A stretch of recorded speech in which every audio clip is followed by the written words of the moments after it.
So by far one of my most popular videos last year was the Don't Copy Cards video, in which I took 5 cards created by other card makers that I totally admire off of Instagram, and I put my own spin on it to show you that you can get inspired without copying, and you don't have to reinvent the wheel either when sitting down to make a card.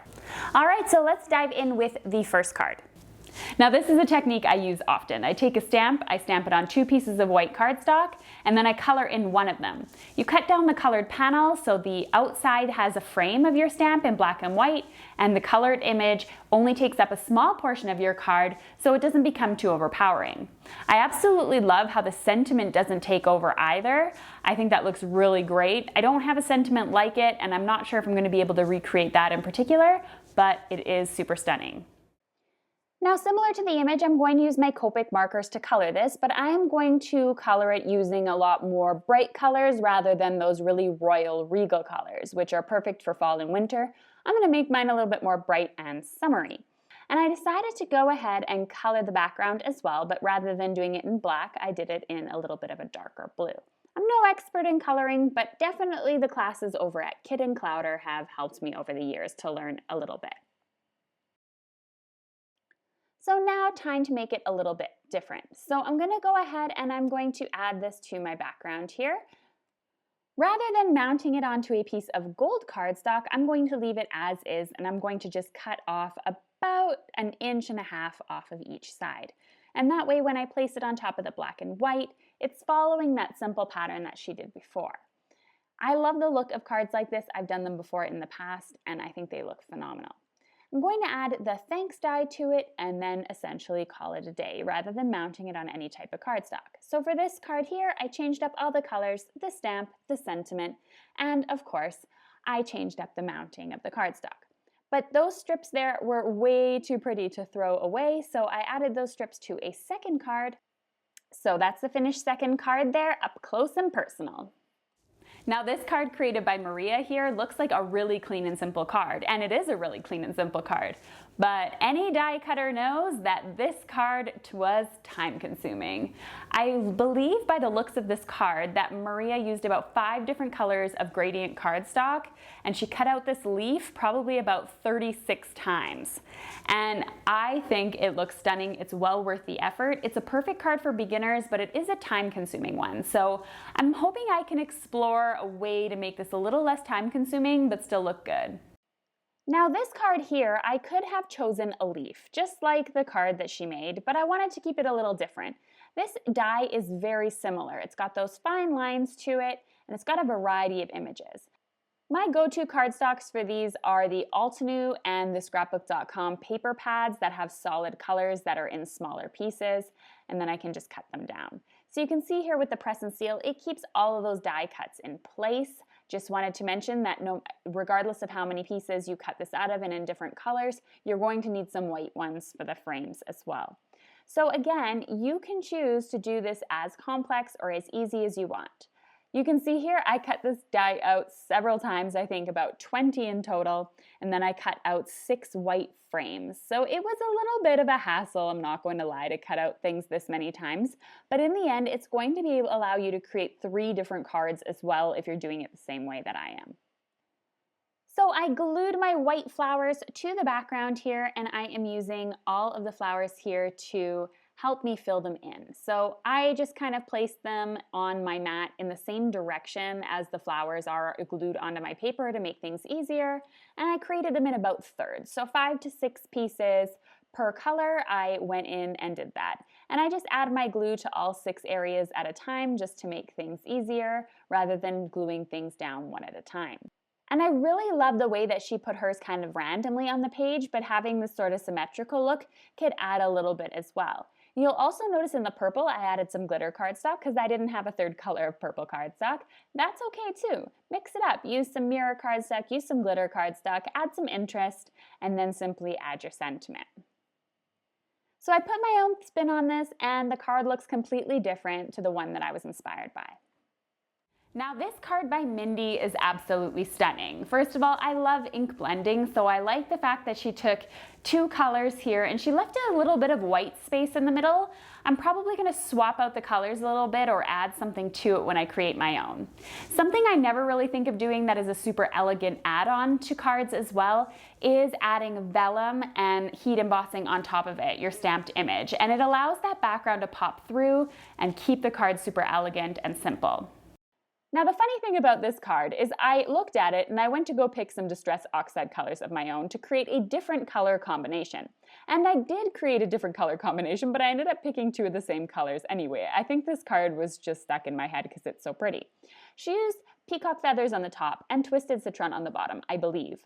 I decided to go with some squeezed lemonade, twisted citron, and peacock feathers, which shows you that you could switch up a blend just by adding or subtracting one of the colors or putting them in a different order if it allows you to do that. So I created my blended background quickly there, and then I spritzed some water onto it. Now what I am going to do, I'm going to use some vellum as well to stamp on here so you can still see the background colors coming out from behind it, and I am going to heat emboss a flower image as well. I am also going to be using some gold embossing powder. I think out of the 5 cards that I create in today's video, this one here is probably the most copied, the one you can really tell that I took the inspiration from her card. For a card like this, I would definitely put credit over on social media as to where I got the idea from because I feel that that's important. The image here is a lot bigger than the one in the original image, so I'm going to put it on a diagonal going from the bottom left corner to the top right. You'll notice with her alignment, it was completely to the left. Probably the question I get asked most with vellum is how do you glue it? So this is a really fine image. You'll notice I'm using a very fine tipped glue, and I'm going over and adding little glue drops on any area that has a little bit more embossing powder, trying to hide it using the embossing powder. I'm going to use my Debby Tool here to keep things in place. I find this tool just so useful for so many things. I'm adding another one of these sentiments that is stamped in embossing ink, embossed in white powder, and then cut out in black cardstock. And one of my favorite card makers as far as style goes is Laura Bassin, and I love her paper strips here. I don't need an autumn card at the moment. I find her color choice really interesting for an autumn card. I think I'm going to adapt those colors as well, but figure out a way to make this my own so that I'm not using paper strips but something else. I think I'm going to use my embossing powders. Now, of course, this original card is going to be perfect to use up any sort of paper strips. I've done videos on paper strips before. So I decided to switch things up. I'm going to copy the idea of having multiple lines going in 2 diagonal directions, but instead of using paper strips, I'm going to be using some double-sided adhesive and getting some use out of all those colored embossing powders I've collected over the years. So what I do is I remove the adhesive off of one of the strips. I'm going to use my dry brush here to take off all of that powder because it's attached to the static of the double-sided adhesive. Remove another one and then add a second color.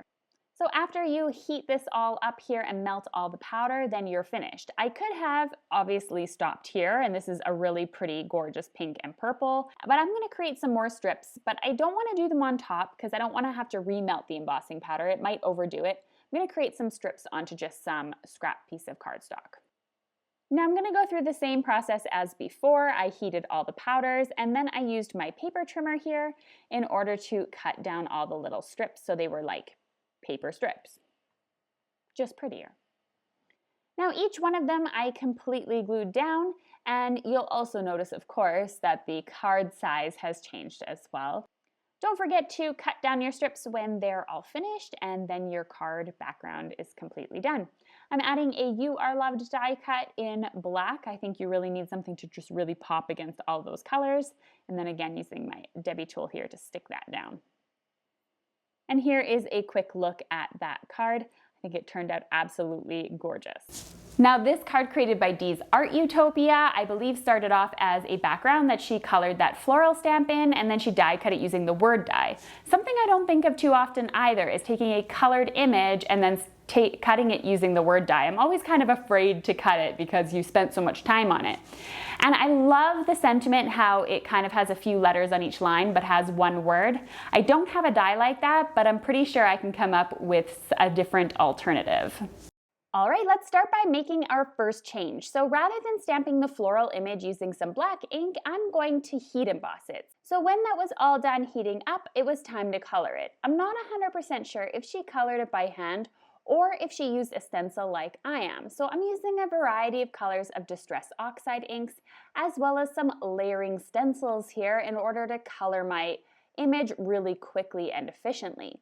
I'm using squeezed lemonade and fossilized amber for the yellow flowers, spun sugar and worn lipstick for the pink flowers, and then I'm using shabby shutters and mowed lawn to add the details to the leaves and foliage. This is a really easy way to color, and this was my first time using this type of stencil and stamp before, and it really made for a quick and easy background.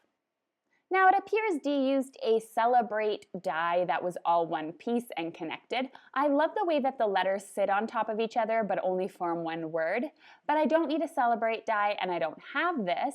And so I am going to use my alphabet letters here, and I'm going to line them up using my T ruler and holding them together in some mint tape to make sure that they stay together. And I'm going to die cut my sentiment that's just thank you out of my background here. Not only am I going to cut out the letters out of the background, I'm also going to use the letters to cut out a piece of white cardstock as well, so I can get a 2-for-1 card. So I'm putting that in the die cutting machine, and while we're here, let's take a look at the image again. Notice that on the white background, she also has an image imprinted into it, and there are multiple hearts. I also have a multiple hearts die that cuts stitches into my die cut. So I used that on the background, as you could see here, for a little added interest. So here is my relatively finished background here that looks and is inspired by her card. I'm going over to my 4-inch tape here, which I always have here on my paper towel roller, and I'm going to add some adhesive to the letters and the background that we cut out earlier. So I've grabbed the background now and I've added all that adhesive there behind it rather than adding a piece of cardstock behind it. Another thing I could have done, of course, was just add a piece of white cardstock behind it, and these would have acted as frames, the letters, but I wanted to have everything even in one layer, so I added some white letters, hence why I cut those out earlier. So I got a 2-for-1 card out of this one. Here's what they look like. I think they look fabulous and really different compared to the original example. Now in that last card, adding that white background that is embossed added a subtle touch, but it didn't take over the card. If you're looking for other ways to achieve that look, adding a little bit more white to your cards to make them a little bit more fascinating, my last video is exactly what you're looking for, where I have several techniques that show you that.